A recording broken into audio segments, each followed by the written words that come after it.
తాకట్లో ఉన్న బంగారాన్ని విడిపించి ఆ రోజున మార్కెట్ ధర కట్టి మిగిలిన డబ్బును మీకు అందిస్తుంది కొమ్మూరి గోల్డ్.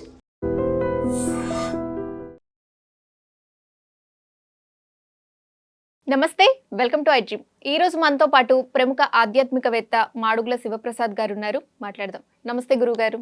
ఆశీర్వచనం తల్లి. గురుగారు, పూజ సమయంలో మనం మంత్రాలను తప్పుగా ఉచ్చరించినప్పుడు మనకి పాపం తగులుతుందా, లేదా ఆ పూజకి ఉన్న ప్రభావం తగ్గుతుందంటారా? శ్రీ మహాగణాధిపతయే నమః. ఐం మహాసరస్వత్యే నమః. శ్రీ లలితాంబికాదేవియే నమః. పూజ చేస్తూ ఉన్నప్పుడు మంత్రోచ్చారణ తప్పుగా ఉంటే ఉచ్చారణలో దోషం ఏమిటి అనేటువంటి ప్రశ్న ఉత్పన్నమైంది అంటే అమ్మ, ఎప్పుడైనా మనము పూజ దేనికి చేస్తున్నాం అనేది మొట్టమొదట ఇది ఆలోచన. ఏది చేసినా చిత్తశుద్ధిగా దాని యొక్క ఫలితము మంచిగా ఆశించే కదా చేస్తాం. పూజ ఎందుకు చేసుకుంటున్నాం? ఏదో ఒక ఇష్టి కోసం చేస్తాం. ఒక సత్యనారాయణ స్వామి వ్రతం చేస్తున్నాము అంటే మనకు మంచి జరగాలి, ఉన్న కష్టాలు తీరాలి. రోజు నిత్యకర్మలలో భాగంగా రోజు దీపారాధన చేస్తాము. రోజు ఏదో మనకు చేతనైనటువంటి ఒక శ్లోకము ఏదో చదువుతాం.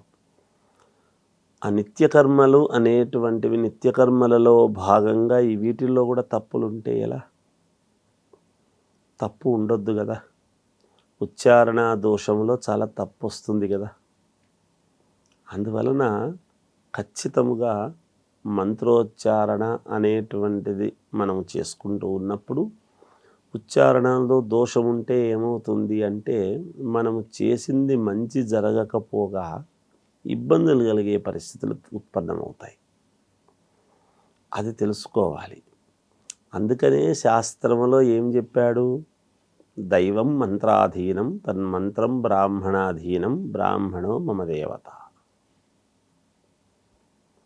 ఎందుకు? ఉచ్చారణ దోషం అనేటువంటిది లేకుండా స్పష్టంగా ఎక్కడ ఏది పలకాలనో అది పలికేటువంటి విధానముగా ఒక్కొక్కరికి ఒక్కొక్క ఇది ఉంటుంది. భగవంతుడు ఇచ్చిన వరం, అదంతే ఏం లేదు. ఎవరు గొప్ప ఎవరు తక్కువ అనేది ఇక్కడ సమస్య కాదు. ఏ దేవుడు బ్రాహ్మడు కాకపోయినా దేవతలకు చేసేటువంటిది బ్రాహ్మలు మాత్రమే. ఎందుకు అంటే చేసే విధానములో మడి ఆచార వ్యవహారాలు, అక్కడ పలికేటువంటి ఒక విధానము, ఆచరించే పద్ధతి, నడవడిక, ఇవన్నీ కూడా తోడు కావాలి. ముఖ్యంగా ఏ మంత్రాలు తప్పుగా చదవడం దోషం అంటారు గురు? ఏ మంత్రమైనా, మంత్రం అంటేనే అది ఒక భగవంతుడికి మనము చేయాల్సినటువంటి విధానములో అది చేస్తూ ఉన్నప్పుడు ఆ మంత్రము ఏ మంత్రమైనా, ఇప్పుడు సుబ్రహ్మణ్య స్వామికి ఒక మంత్రం, అలాగే సూర్యభగవానుడికి ఒక మంత్రము, నవగ్రహాలకు కొన్ని మంత్రాలు, గణపతికి కొన్ని మంత్రాలు, ఏ దేవుడికి తగిన మంత్రాలు వాళ్ళకు ఉన్నాయి కదా. అవన్నీ పరిపూర్ణముగా ఒక మంత్రము మాత్రమే, ఈ మంత్రం చదివితే తప్పు, ఈ మంత్రం చదవకపోతే తప్పు, పర్వాలేదులే అనేటువంటిది ఎక్కడా లేదు. మంత్రం అంటేనే అది ఒక అద్భుతమైనటువంటి శక్తివంతమైనటువంటి ఇది. అందరూ ముక్తకంఠముతో ఏకకంఠముతో చెబుతూ ఉన్నప్పుడు ఆ వైబ్రేషన్స్ ఒక ఆరా అనేది ఏర్పడుతుంది. అందుకే దేవాలయంలో మంత్రాలు నిరంతరము చదువుతూ భగవంతునికి అర్చన చేసేటువంటి విధానం, అర్చించే విధానం. అర్చన అంటే ఏమనుకుంటారంటే ఏదో కుంకుమార్చన ఏదో అనుకుంటారు. అది కాదు.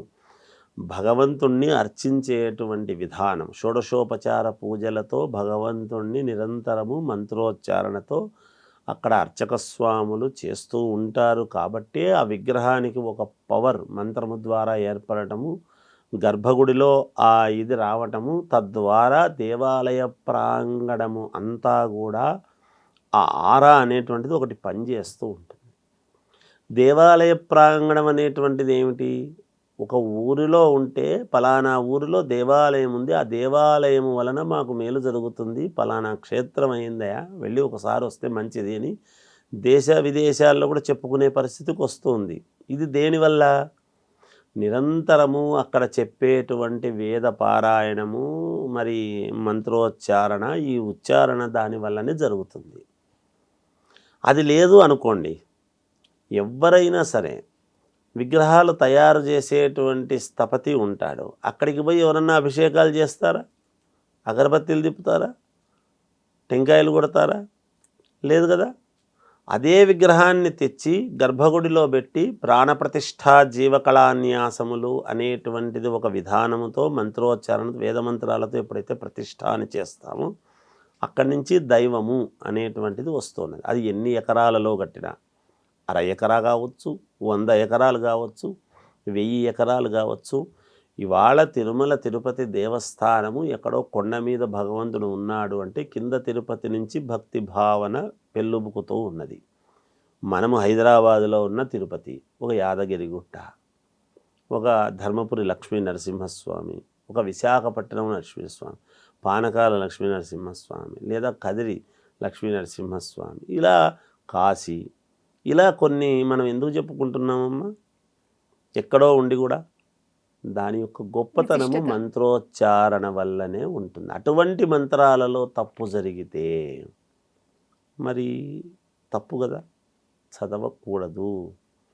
మంత్రోచ్చారణలో తప్పు జరిగితే మనం ఏదైతే కావాలనుకుంటున్నామో, పోనీ ఏది కావాలనుకోకుండా మనకు నభోగాయన ధర్మాయ, అది వద్దు ఇది వద్దు ఏది వద్దని చేసేటువంటి దాంట్లో కూడా లోపం ఉండొద్దు కదా.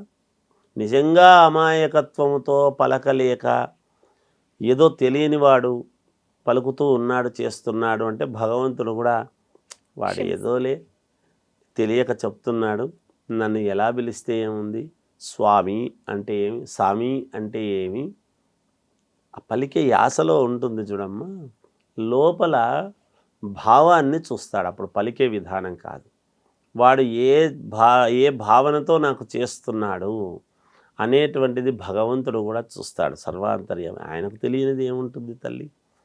అందువలన అలాంటి సమయాల్లో ఒకవేళ తెలియకపోతే సరేలే అనుకోవచ్చును.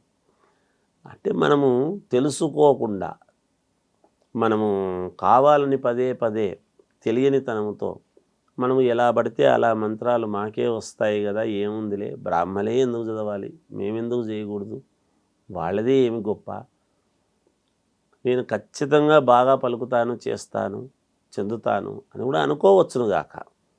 అనుకున్నా ఎవరు చేయాల్సినటువంటి పనులు వాళ్ళు చేయాలి. ఒక పద్ధతి, ఒక నిర్దిష్టమైన ప్రణాళిక.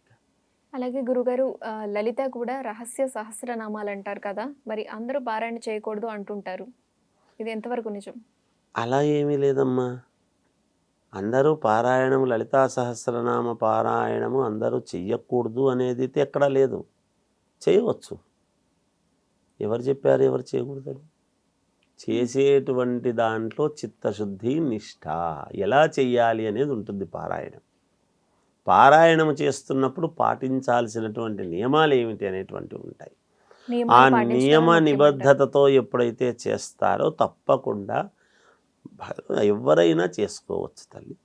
వీళ్ళు చేయకూడదు అని ఎక్కడా లేదు. నియమాలు పాటించడం అనేది ముఖ్యం. అంతే కదా.